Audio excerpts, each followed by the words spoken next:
Los dos rehenes rescatados por Israel en Rafah permanecen en buenas condiciones, según lo afirmado por el equipo médico que los trató. Esto mientras que la ofensiva en esa ciudad del sur de la Franja de Gaza deja al menos 67 muertos y la cifra total de fallecidos en el enclave superó los 28.100. El jefe de la diplomacia europea anunció que el bloque mantendrá la financiación a la Agencia de Naciones Unidas para los Refugiados Palestinos, mientras se lleva a cabo la investigación de la ONU luego de que Israel acusara a una docena de trabajadores de colaborar con Hamas en los ataques del 7 de octubre.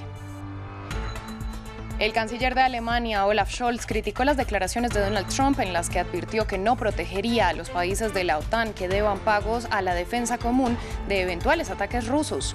El ministro de Exteriores de Polonia arremetió asegurando que no hubo factura a Washington por el apoyo después de los ataques del 11 de septiembre de 2001.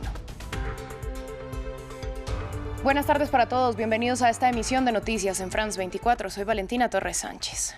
Damos inicio en Israel, donde recibieron tratamiento médico los dos rehenes rescatados por el ejército israelí en Rafah. Los doctores aseguraron que continúan en buena condición, pero que son evidentes los signos del cautiverio y de la falta de tratamiento. Esto cuando la ofensiva en Rafah deja al menos 67 fallecidos. La cifra total de muertos en el enclave desde el 7 de octubre de 2023 supera los 28.100. Entre tanto, en terreno diplomático, el presidente Joe Biden anunció que el equipo de mediadores trabaja en lograr una tregua de al menos 6 semanas. A lot of tears, hugs, not many words. Muchas lágrimas, abrazos, no muchas palabras, solo estar juntos rodeados de la familia y rodeados de los que estuvieron sin nosotros tanto tiempo, más de 4 meses. Estábamos tan felices de verlos. No sé cuál es la situación real en la que se encuentran. Mentalmente parecen estar bien, físicamente parecen estar bien, pero estoy seguro de que, ya sabes, vamos a tener altibajos en los próximos días o semanas.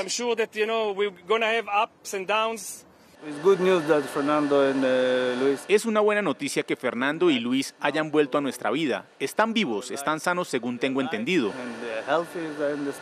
Justamente en este contexto surge una pregunta clave. ¿Cuál es la situación de los otros rehenes? La operación Comando del ejército israelí esta vez dio resultado a pesar del golpe humano del lado palestino, pero todavía hay 134 secuestrados en la Franja de Gaza. De ellos, más de 30 estarían muertos según estimaciones. Para las familias, la mejor estrategia sigue siendo la negociación, mientras Benjamin Netanyahu apuesta por una ofensiva a gran escala en Rafah para lograr sus dos objetivos: aniquilar a Hamas y liberar a todos los rehenes. Son las imágenes del día en Israel. Fernando Simón Marmán, de 60 años, y Luis Ar, de 70, en brazos de sus seres queridos. El alivio gracias a una operación nocturna en Rafah. La prueba para el gobierno israelí de que la estrategia del ejército es la correcta. Más allá de la emoción por el éxito de la operación de rescate, no hemos olvidado ni por un momento que 134 rehenes siguen retenidos en Gaza. Según Israel, 134 de los 250 rehenes secuestrados el 7 de octubre siguen retenidos, pero según varios servicios de inteligencia, más de 30 habrían muerto en cautiverio.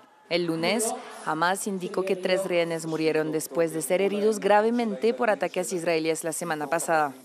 Desde las primeras horas de la guerra, el primer ministro prometió destruir a Hamas y liberar a los rehenes, pero desde el 30 de octubre y la primera liberación de un soldado, la misión resultó casi imposible. Las operaciones del ejército israelí incluso se convirtieron en un fracaso a mediados de diciembre, cuando 3 rehenes que habían logrado escapar de sus secuestradores fueron asesinados por error por Israel. Esas operaciones de rescate obtuvieron menos éxito que las negociaciones. La primera tregua de una semana negociada gracias a Qatar llevó a la liberación de más de 100 rehenes en noviembre, a cambio de 210 prisioneros palestinos. Este lunes, las familias de los rehenes liberados piden un nuevo acuerdo. Por favor, sean serios, negocien un acuerdo. El pueblo israelí necesita este acuerdo, no ayer ni mañana, sino ahora. Ahora los familiares de rehenes esperan con ansiedad una posible ofensiva sobre Rafah. Según afirmó Benjamin Netanyahu, mantener la presión militar sobre Hamas es la única manera de liberar a todos los rehenes. En Bruselas, la Comisión Europea anunció que continuará su financiación a la Agencia de Naciones Unidas para los Refugiados Palestinos. El jefe de la UNRWA recibió en Bruselas el apoyo de representantes del bloque. Esto luego de que más de una docena de países suspendieran los fondos para el organismo por las denuncias de Israel contra varios trabajadores de la agencia que habrían colaborado en el ataque del 7 de octubre. Lea Yogel nos amplía. La Unión Europea al rescate de la UNRWA. El jefe de la diplomacia europea, Josep Borrell, anunció que la Comisión Europea mantendrá los fondos a la Agencia de la ONU para los Refugiados Palestinos mientras dure la investigación abierta por las acusaciones de Israel de que 12 de sus 13.000 empleados en Gaza participaron en los ataques de Hamas del 7 de octubre en el sur del país. Tenemos una investigación que está llevando a cabo la Oficina de Servicios de Supervisión Interna en Nueva York y hemos pedido y solicitado la plena cooperación de las autoridades israelíes para que compartan con la organización pruebas, indicios o evidencias sobre esta horrible acusación. Tras las denuncias de Israel, 18 países suspendieron su financiación de la UNRWA por un valor de unos 440 millones de dólares, casi la mitad del presupuesto de la agencia para 2024. Además de ser el principal proveedor de alimentos, agua y refugio en la Franja de Gaza, la UNRWA es también un salvavidas para los refugiados palestinos en todo Medio Oriente, como en Cisjordania, donde atiende a más de 870.000 personas.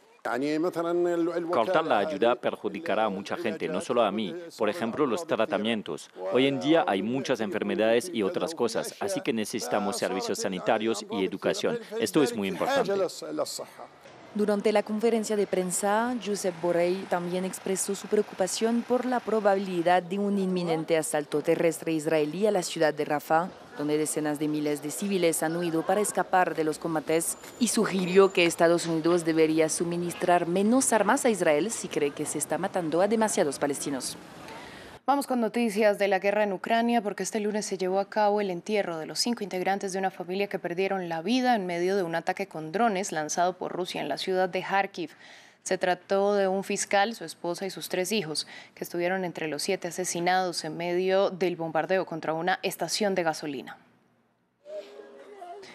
En otras noticias, Donald Trump amenazó el sábado con que si es reelegido y llega a la Casa Blanca, dejará de defender a los países de la OTAN que estén en mora, llegando incluso a animar a Rusia a atacarlos. Varios miembros de la alianza, en particular países vecinos de Rusia como Finlandia, reaccionaron este lunes. Revisamos el financiamiento de la OTAN y las declaraciones. Las continuas declaraciones de Trump sobre facturas impagadas a Estados Unidos reflejan un malentendido fundamental de cómo funciona la financiación de la OTAN. Sus 31 miembros se han comprometido a gastar al menos el 2% de su PIB en defensa para 2024.